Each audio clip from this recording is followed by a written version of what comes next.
I'm Lin Cisco, and this is Dana Lin. We're going to go ahead and get started with our Grand Rounds presentation. We're happy to have the opportunity today to talk about a new procedure we're performing called TOETVA. TOETVA stands for Transoral Endoscopic Thyroidectomy Vestibular Approach, and vestibular approach refers to the fact that this is a remote access thyroidectomy performed through small incisions in the oral vestibule, which is the space between the lower gums and the lip. This is the outline for our talk today. To give some background, talk about the procedure a bit, describe why we're interested in pursuing this, its strengths and limitations, why this form of remote access thyroidectomy instead of another, talk a little bit about the process and journey to performing this procedure, observing it, preparing credentialing and administrative tasks, getting started with the procedure in our first few and where we stand now, and our future plans.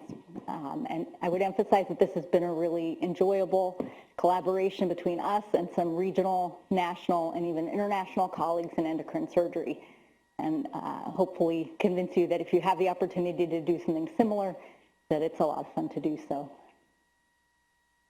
So for a little bit of background, the first time I ever heard of this procedure was at the AES, or American Association of Endocrine Surgeons, meeting in Baltimore in 2016. I was at a dinner after one of the sessions with colleagues from UCSF, and Quan Du, who many of you know, but who's one of my mentors from fellowship, was describing having seen this presented recently at the International Association of Endocrine Surgeons meeting. And it was a procedure that was presented by a young Thai surgeon who developed this in Bangkok. And this was his manuscript that came out around the same time. So I'm going to use this a little bit, but this was being basically described to me. I'd never heard of it. And what Anna Wong, describes is a remote access thyroidectomy performed through the oral vestibule. He called it TOETVA.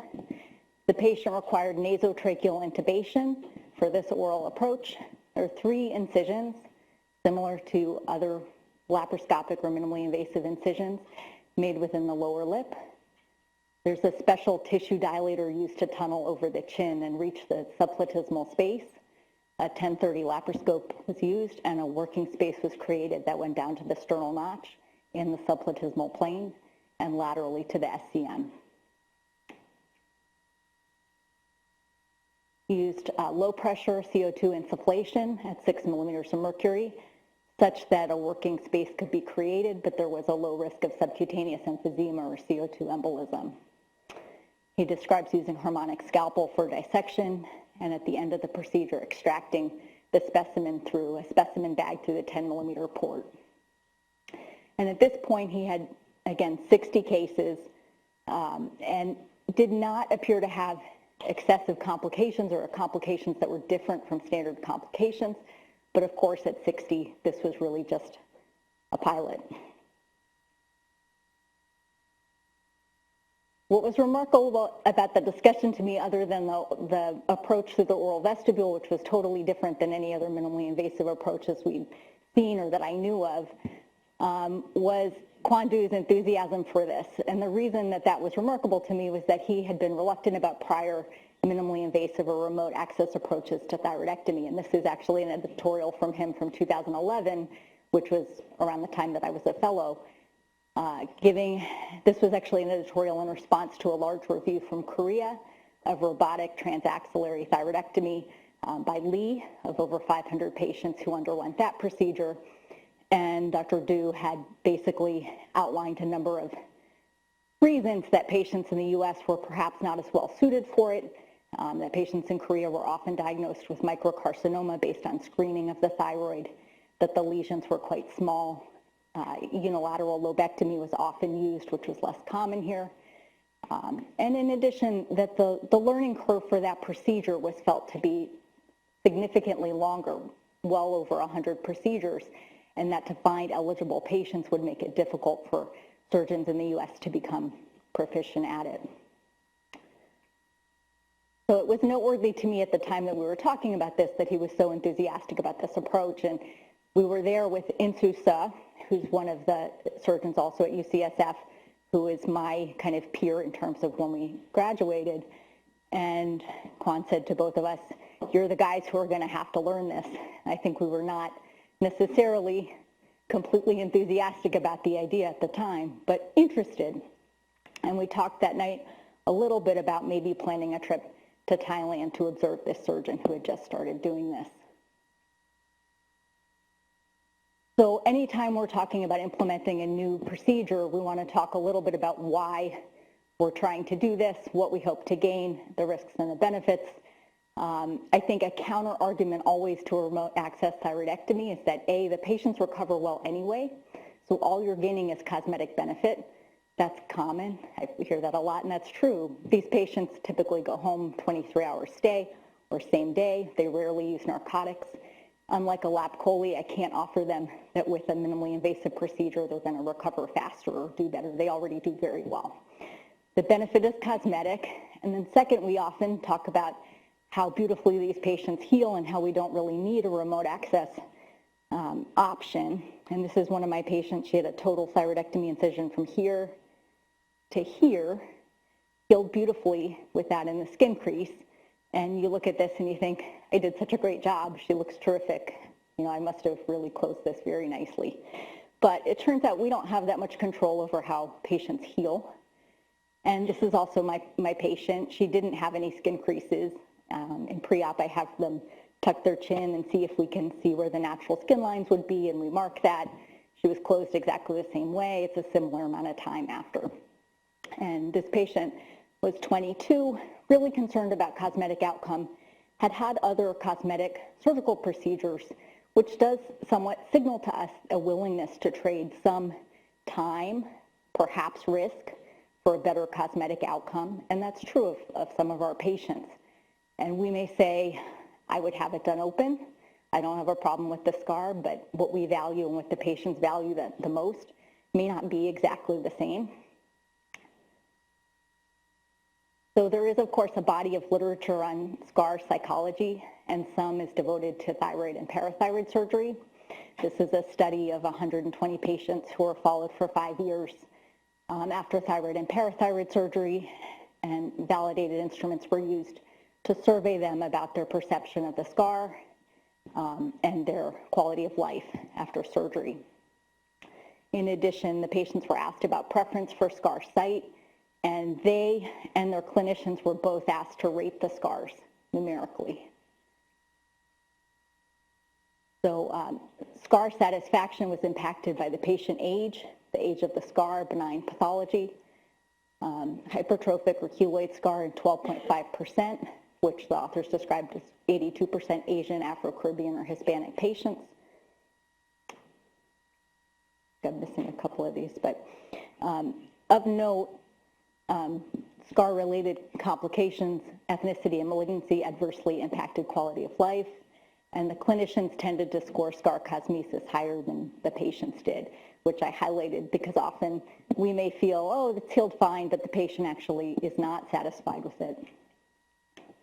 And 75% of patients expressed a clear preference for an extracervical or scarless in the neck approach if possible. This is one of our patients, sort of skipping ahead a little bit, who underwent this new procedure about a week after surgery. And this patient in clinic highlighted to me another benefit of this approach, which is sort of privacy and ability to not discuss this unless you choose to. Many of our patients, and this is something I was sort of surprised I'd never really considered, but our patients, when they go back to work, it's very difficult for them to not answer questions about what was done or what the diagnosis is. And this patient said both for work and for her extended family, the ability to not reveal more than she wanted to was a benefit.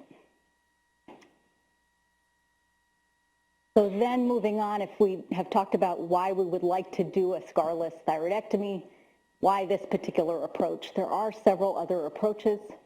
They primarily use incisions in the axilla, and the one procedure, the BABA, uses both breast and axillary incisions bilaterally. There's a retroauricular facelift approach. All of these require scars at the incision site. Perhaps less of an issue here, but when Dr. Anna Wong, when we spoke with him, who developed the procedure in Thailand, talked to his patients, really not having an axillary incision was important to them. In Thailand, the patients felt like it was common enough to be wearing sleeveless dresses and tops. They didn't want a scar even in the axilla. So in this case, there's only an oral mucosal incision that heals really invisibly and no scar on the skin. These approaches are also not truly minimally invasive. They do require fairly wide flap dissection, particularly from the axilla. You're quite some distance, and to get there takes time and raises a lot of tissue. And some approaches can only resect unilateral pathology, which is a disadvantage. So the transoral approach is ideal because it is a short distance from the mouth to the thyroid. There are no visible skin incisions. There's a clear top-down view of the thyroid. Standard laparoscopic instruments are used. These are typical trocars used for laparoscopy. The camera, everything is equipment that we already have. And they found a short learning curve for those experienced in laparoscopic surgery with this approach. Many surgeons approach the thyroid in part from the top down in terms of identification of the nerve. It's not so unfamiliar. And you can do bilateral thyroidectomy or total thyroidectomy through the same access. So one of the troubles with that transaxillary approach is you have good exposure of one recurrent laryngeal nerve, but difficult exposure of the contralateral side unless you place ports on the other side. However, of course, there are a few disadvantages or possible risks associated with this approach. We are talking about a procedure that's typically a clean procedure. We don't even normally use antibiotics for these cases, and now we're going through the mouth, and oral flora is potentially introduced into a sterile area. In addition, there was a concern about mental nerve injury, and so the mental nerve exits the mental foramen here, depicted, and innervates the lower lip, and basically if you have a mental nerve palsy, there's anesthesia of the lower lip.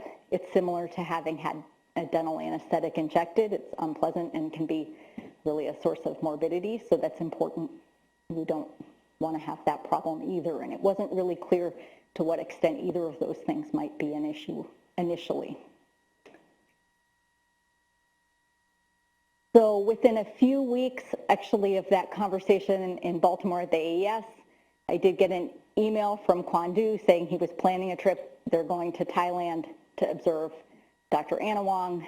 Would I like to go? And so with the support of the department here, I was able to go to Police General Hospital in Bangkok and observe Anna Wong in August of 2016. We were there for a week. This is all of us. I'm in the back. I'm short. This is Anna Wong operating. There are, of course, a group of observers, which was, I think, the case for him pretty much every day from here on out. We saw 7 full-length cases, and we had the opportunity also to have meals with him and really ask a lot of questions about the procedure, sort of why did you choose to do X instead of Y, and so forth, and that was very valuable later. And in most cases, he had tried all of those things, and very, very thoughtful and very thorough about the development of the procedure. We also got to present a small conference of surgeons from Thailand, and that was a lot of fun. And this is a photo of the group of us, and on the right is Barry and Abnett, who was at Mount Sinai, and shortly after this went back, and within 3 or 4 weeks of this trip, did their first procedure with his partners. So they immediately proceeded with performing it, and of course, we were somewhat later. And in the middle, Dr. Anna Wong with the white hat. A couple of things stood out, I think, from this trip. One was that when we watched this procedure, many of his cases were similar in length to our open cases. And while we didn't expect that we were going to do a 70-minute or a 90-minute TOETVA anytime soon, you could see that this was a procedure that could be done by many surgeons who did laparoscopy. Many of the skills were comparable. And so after Barry and his partners began to do TOFA at Mount Sinai, then Dana went and did an observership with them later and was able to observe a number of procedures with other surgeons from around the country.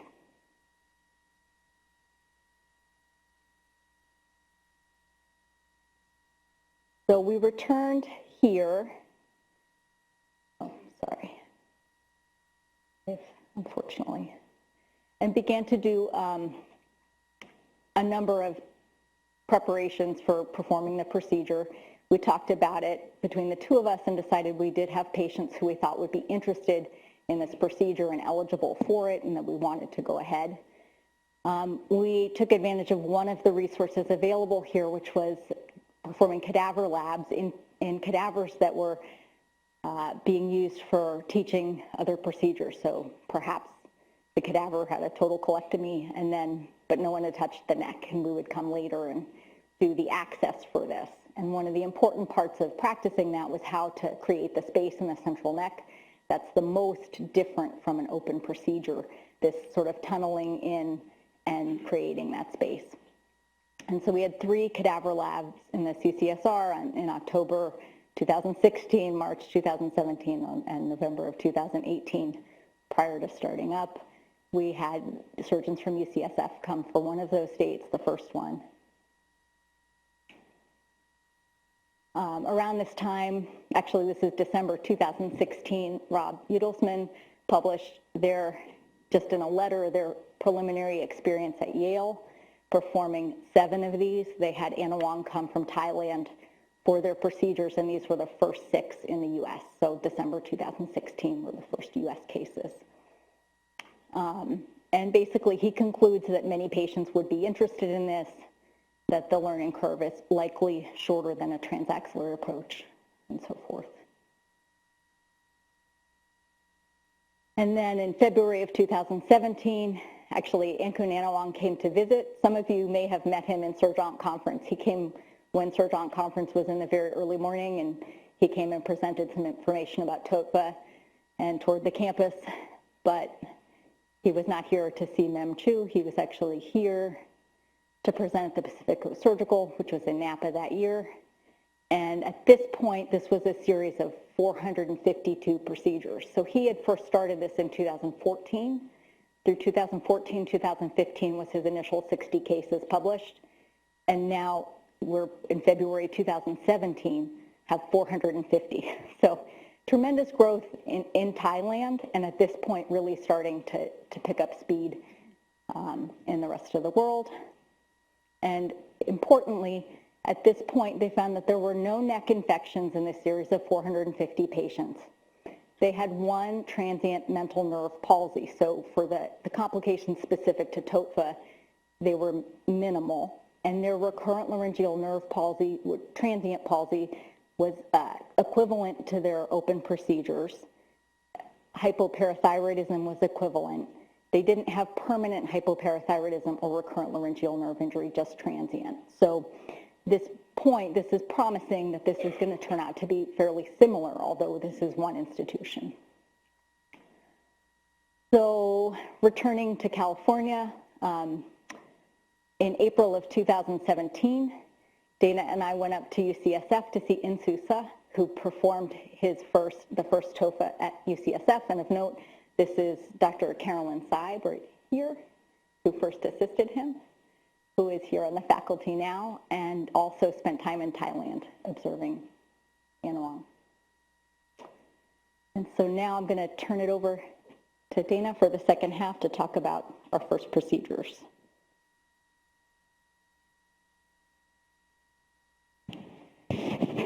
Can everyone hear me? Okay, great. So in fall of 2017, I had a 44-year-old patient come to see me for a consultation regarding a small 1.2 centimeter papillary thyroid cancer. And so She, interestingly, was a makeup artist and was very concerned about the cosmetic outcome of the scar. I had it in the back of my mind to broach this subject about TOETVA because we had been talking about it for several years now. But I gave my standard talk and talked to her about the risks and benefits of expensive surgery, lobectomy versus thyroidectomy first, and she said that she was interested in a thyroid lobectomy. And then she also went on to say in our discussion that she had driven all the way from Fresno to Stanford because she knew that we were a center of innovation, and she wanted to know what were some of the new techniques and treatments for her condition. So that kind of opened the door for me to talk about TOFA. And actually, to my surprise, because we have talked to some patients throughout the years, eligible patients about the procedure, most of them didn't want to be our first patient. But this woman not only was okay with being my first patient and being the first patient at Stanford, she was actually excited and 100% on board. So this led us to some further discussions about what types of regulatory process or oversight needs to be done when establishing a new technique here at Stanford. And we talked amongst ourselves. We reached out to some colleagues at other institutions who had started to do the TOETVA, and also talked with Electron here. Would this need an IRB approval?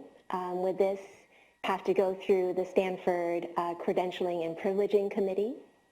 And in the end, we decided that there was sufficient research and publications around it as a procedure that it wouldn't need IRB approval, but that we should approach this from a credentialing standpoint. One thing I wanted to highlight here, just kind of in general, is ethical considerations when starting a new technique.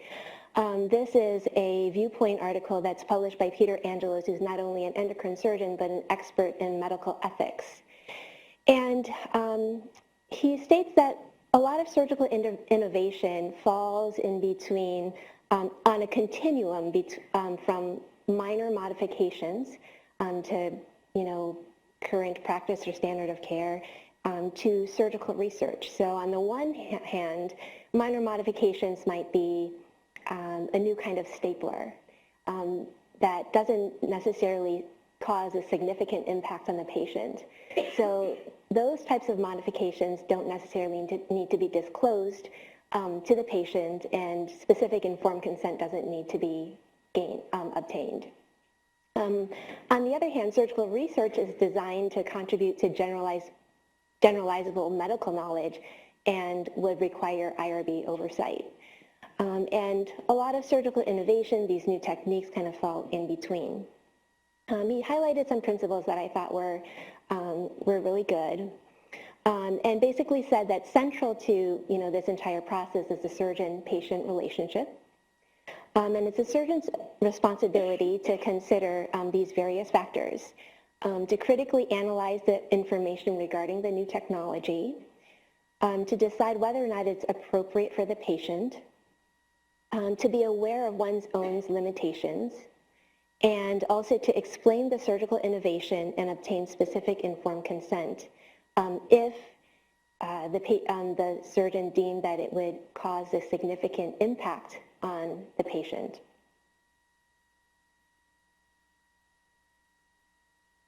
In 2018, Annie Wong and Abnett, a couple of thought leaders in endocrine surgery who are doing this procedure, TOETVA, had published an article basically talking about the framework or the protocol, a recommended protocol for implementing TOETVA in one's own clinical practice. And it gave a stepwise process. First is to read literature, watch videos, obtain departmental and administrative support, travel to observe cases, cadaver lab experience, prepare the team and equipment, to have cases initially precepted, and then start performing individual cases, and then to record and to report outcomes regularly. So as you can see, even without having clearly stipulated all of this, even back in 2016, we were already kind of on this journey and on this pathway. We also wanted to know if there was any precedent from other institutions, what they were doing. And as Robin mentioned, Mount Sinai, Barry and Abnett and his group, several weeks later, they recruited their first patients and, they started doing it. So, UCSF, University of Chicago, Mount Sinai, they never went through any specific credentialing process. The IRB is in parentheses because it wasn't that they needed IRB approval to start doing this procedure, but it was mainly to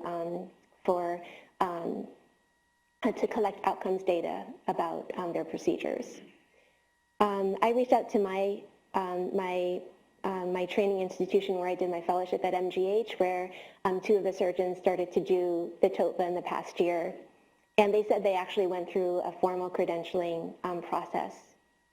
And we, after consideration of the various approaches, we thought that would be the safest and most sensible thing to do. We also did get IRB approval so that we could review and record data and analyze it for our purposes. So we disclosed to the credentialing committee at the hospital that we are planning to start doing this new case, TOFA. And in their review of the actual procedure, they deemed that it was more than simply a variation on standard existing procedure, and it would require privileging criteria to be developed around it.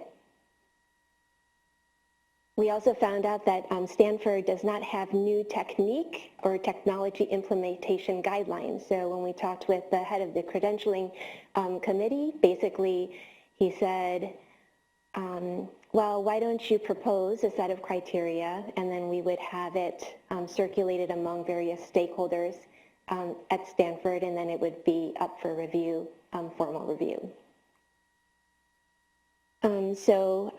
With some help from MGH and getting a sense of how their process worked and what their privileging criteria was, we also developed a set of criteria and with also some input from various stakeholders.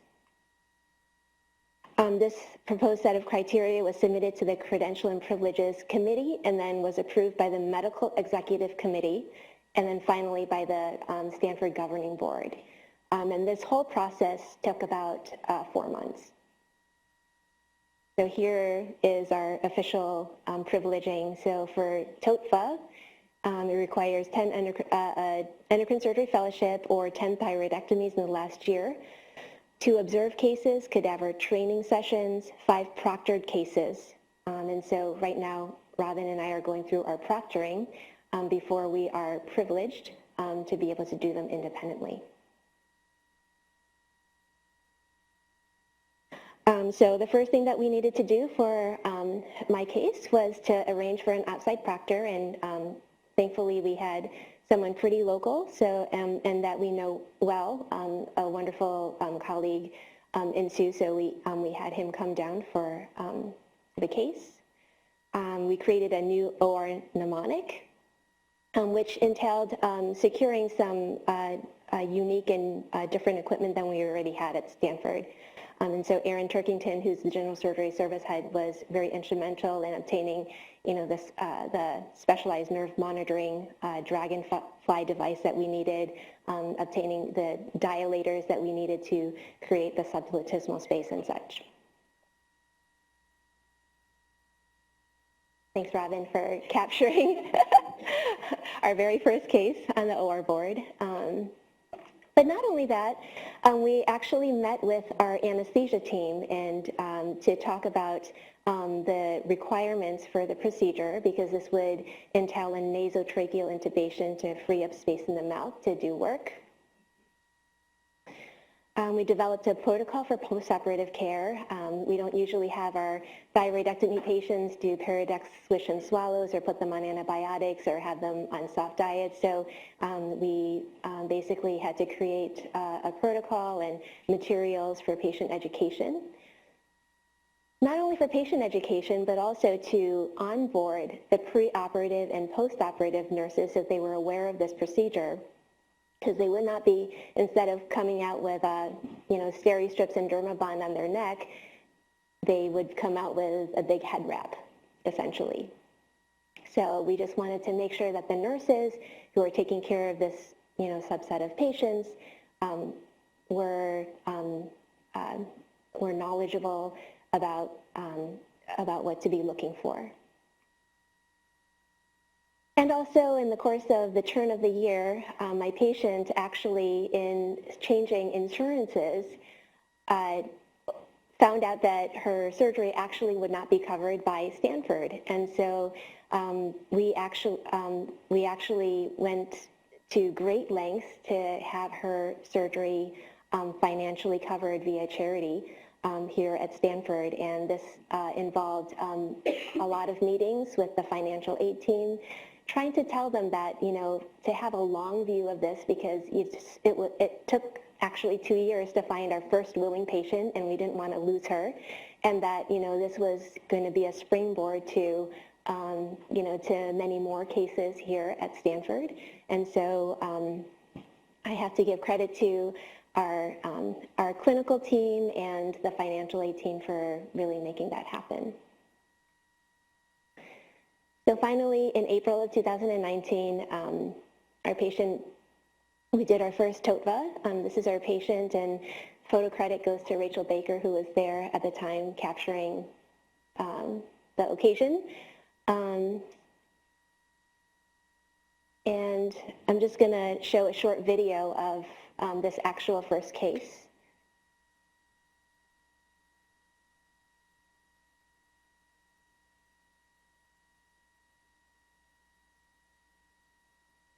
Okay, so yeah, let me see if I can.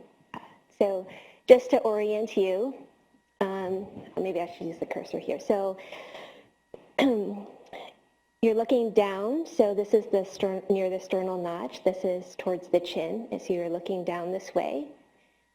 This is the patient's right. This is the patient's left. The subplatysmal space has already been created, and the strap muscles in the midline have already been divided. So this is the right strap muscle, left. This white is the trachea here, and what's being divided here is the isthmus of the thyroid gland. So one of the first steps of the procedure is to divide the isthmus in the midline.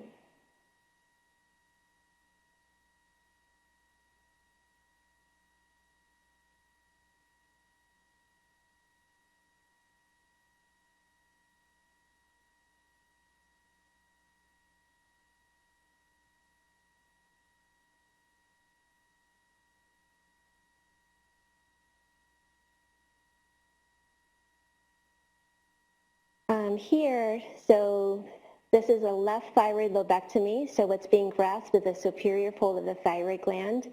The dissection is staying tight to the thyroid capsule so that this fatty tissue here, which contains the superior parathyroid gland, will be dropped down and preserved in the body.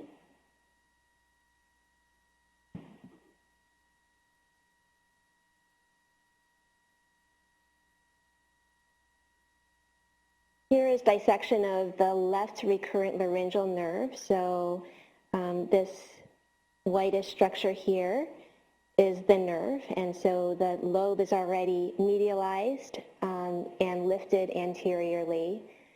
And finally, the lobe is almost completely free. This is some of the thyrothymic tissue containing the inferior parathyroid gland, which is being divided from the capsule of the thyroid. And this is a specimen being placed in an EndoCatch bag.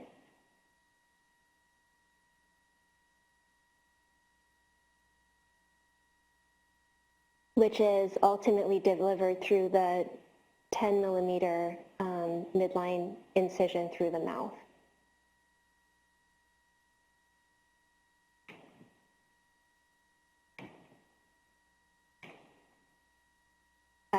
Picture of the specimen. In this inferior pole here was the 1 centimeter papillary thyroid cancer. This was our celebratory picture at the end of the case, and we're very grateful for INSU for being there. This is a patient 2 weeks post-op, and as you can see, oral mucosa heals really beautifully. This is the incision at the midline, and this is one of the 5 millimeter port incisions, and then this is one of them here.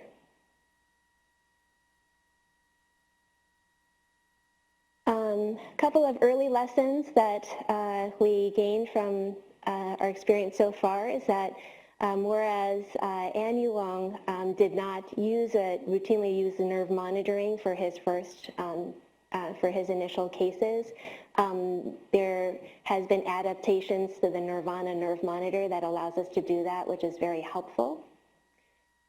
So larger nodules are very difficult to extract through the small 10 millimeter midline port, especially because of the resistance of the chin and pulling the specimen up over the chin. And I was really surprised about this because in the literature, the size criteria for the TOETVA was nodules as large as 6 centimeters and a thyroid lobe as large as 10 centimeters. And I was thinking to myself, how did they get that through the small midline port incision? And it turns out that in Asia, they use relaxing incisions, or fragment the specimen and pull them out they morcellate and pull them out in pieces, which wouldn't go over very well according to, like pathology standards in the United States. So INSU saw up at UCSF, and after doing his first initial cases, also recognized this limitation and developed and published a variation on the theme called a TOAST procedure, transoral and submental thyroidectomy, where instead of making the midline incision in the oral vestibule, it is placed in the submental location, so that there is an actual external incision at that pore site, but it would not be visible when looking at a patient face on. And so our second patient had a 4.5 centimeter nodule, and we actually did a TOAST procedure on her. That's her in the right side, and this is the small midline port. Instead of placing it through the mouth, we placed it here, and we were able to extract her large nodule through that port, and it healed very well. Over in Mount Sinai, how they kind of get around this is they actually make a small axillary incision, tunnel it to the neck, and then basically extract the specimen through the axillary incision. So this is our TOETVA series to date. We have done a total of 4 cases, and we have patient 5 and 6 on the books. So far we've only done lobectomies, but I think Robin has a total thyroidectomy coming up in the future. A lot of these patients are younger. They're all women. Some of them have a history of keloid formation, and some of them are just really interested in having a Scarless procedure. I'd say the only complication so far is the 4th patient.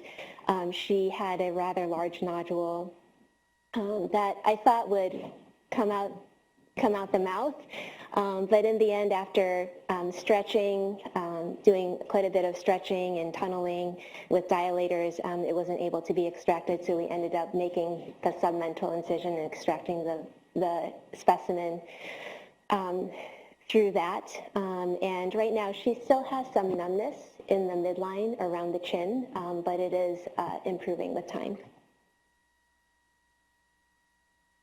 Our current inclusion criteria locally among us is more conservative than what's been published nationally, and this is just our commitment to ensuring, good outcomes for our patients initially. So right now, we are considering TOFA or TOFA eligible in benign tumors or indeterminate nodules less than 4 centimeters, small low-risk papillary thyroid cancers less than 2 centimeters, and having a total thyroid lobe dimension around 6 centimeters or less. Multinodular goiter, and we also would consider doing this approach for a patient with localized primary hyperparathyroidism. As you can see, the published criteria is a little bit more broad, with nodules as large as 6 centimeters and total thyroid lobes as large as 10 centimeters. Multinodular goiter, Graves' disease. People are actually doing central neck dissections for thyroid cancer through this approach. And the exclusion criteria would include, patients who are just generally unfit for surgery, if they have significant thyroiditis, Hashimoto's thyroiditis, a large substernal goiter, large papillary thyroid cancer that's either locally invasive or has a lymph node involvement, prior neck surgery or neck irradiation, and patients with poor dentition. There was a recent paper that was published by Ray Grogan, who basically looked at 1,000 patients who had undergone traditional thyroidectomy, parathyroidectomy, and in looking at their characteristics and the indications for surgery, basically deemed that up to 56% of patients undergoing thyroidectomy and parathyroidectomy may be candidates for TOETVA. So I think a lot of people think that this is only applicable to a very small select subset of patients, but actually that might not be the case. We are tracking our outcomes and doing so through the Collaborative Endocrine Surgery Quality Improvement Project. There's actually a TOFA best practice module where we're entering our data, and with this we can actually see also what the outcomes are, and the data is for other centers who are doing the TOFA. So as of now, it looks like this is being increasingly adopted around the globe. As you can see, the blue depicts the centers with highest volume, or the countries that are doing it the highest volume, which include Korea, China, Thailand, and America collectively. But it's also being done in centers in Europe and South America. And I did want to circle back.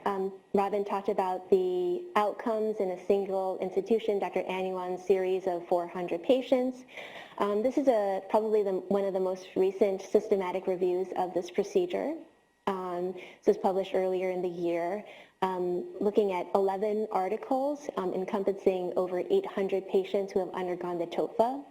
As you can see, most of these are coming out of Asia, China, Japan, Korea, Thailand, but a couple of the papers are coming from Italy and America.